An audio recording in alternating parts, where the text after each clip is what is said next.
ವೃಷಭ ರಾಶಿಯವರೇ, ಸಾಕ್ಷಾತ್ ಮಹಾಲಕ್ಷ್ಮಿಯ ಅಂಶವಾಗಿರುವ ನಿಮಗೆ ಅದೆಂತಹ ಆಪತ್ತು ಎದುರಾಗಲಿದೆ ಗೊತ್ತಾ? ನಿಮ್ಮ ಶಾಂತ ಸ್ವಭಾವ ಮತ್ತು ಅತಿಯಾದ ತಾಳ್ಮೆಯೇ ಇಂದು ನಿಮ್ಮ ಪಾಲಿಗೆ ಮೃತ್ಯುಪಾಶವಾಗಿ ಪರಿಣಮಿಸಿದೆಯೇ?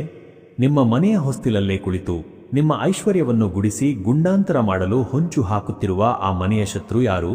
ಈ ಸ್ಫೋಟಕ ಸತ್ಯವನ್ನು ಬಿಚ್ಚಿಡುವ ಮುನ್ನ ವಿಡಿಯೋಗೆ ಒಂದು ಲೈಕ್ ನೀಡಿ ಮತ್ತು ಕಮೆಂಟ್ ಬಾಕ್ಸ್ನಲ್ಲಿ ಜೈ ಮಹಾಲಕ್ಷ್ಮಿ ಎಂದು ಬರೆಯಿರಿ. ವೃಷಭ ರಾಶಿಯವರೇ, ಸದ್ಯ ನಿಮ್ಮ ಬದುಕಿನಲ್ಲಿ ನಡೆಯುತ್ತಿರುವ ಆ ಒಂದು ವಿಚಿತ್ರ ವಿದ್ಯಮಾನವನ್ನು ನೀವು ಗಮನಿಸಿದ್ದೀರಾ? ನೀವು ಎಷ್ಟೇ ಕಷ್ಟಪಟ್ಟು ಲಕ್ಷ ಸಂಪಾದನೆ ಮಾಡಿದರೂ ನಿಮ್ಮ ಮನೆಯಲ್ಲಿ ದಾರಿದ್ರ್ಯ ಎಂಬುದು ಬೆನ್ನಬಿಡದ ಬೇತಾಳದಂತೆ ಕಾಡುತ್ತಿದೆ. ಇದಕ್ಕೆ ಕಾರಣ ನಿಮ್ಮ ಜಾತಕದ ದೋಷವಲ್ಲ, ಬದಲಾಗಿ ನಿಮ್ಮ ಏಳಿಗೆಯನ್ನು ಕಂಡು ಹೊಟ್ಟೆ ಉರಿಯುವ ಒಬ್ಬ ಆಪ್ತ ವ್ಯಕ್ತಿ ನಿಮ್ಮ ಮನೆಯ ಮೇಲೆ ಮಾಡಿಸಿರುವ ದೃಷ್ಟಿಬಂಧನ. ಈ ಕುಟುಂಬ ಎಂದಿಗೂ ಒಂದಾಗಿ ಇರಬಾರದು, ಇವರ ಮನೆಯಲ್ಲಿ ಹಣದ ಹರಿವು ನಿಲ್ಲಬೇಕು ಎಂದು ಹಾರೈಸುವ ಕಠೋರ ಮನಸ್ಸಿನ ವ್ಯಕ್ತಿ ನಿಮ್ಮ ಜೊತೆಗೆ ಇದ್ದು ನಿಮ್ಮ ಅನ್ನಕ್ಕೆ ವಿಷ ಉಣಿಸುತ್ತಿದ್ದಾರೆ. ಇದರ ಪರಿಣಾಮವಾಗಿ ನಿಮ್ಮ ಮನೆಯಲ್ಲಿ ಅಕಾರಣವಾಗಿ ಕಲಹಗಳು ನಡೆಯುತ್ತಿವೆ, ನಿಮ್ಮ ಆರೋಗ್ಯ ಕ್ಷೀಣಿಸುತ್ತಿದೆ ಮತ್ತು ನಿಮ್ಮ ಲಾಭದ ಹಣವು ಕಣ್ಣಿಗೆ ಕಾಣದಂತೆ ಪೋಲಾಗುತ್ತಿದೆ.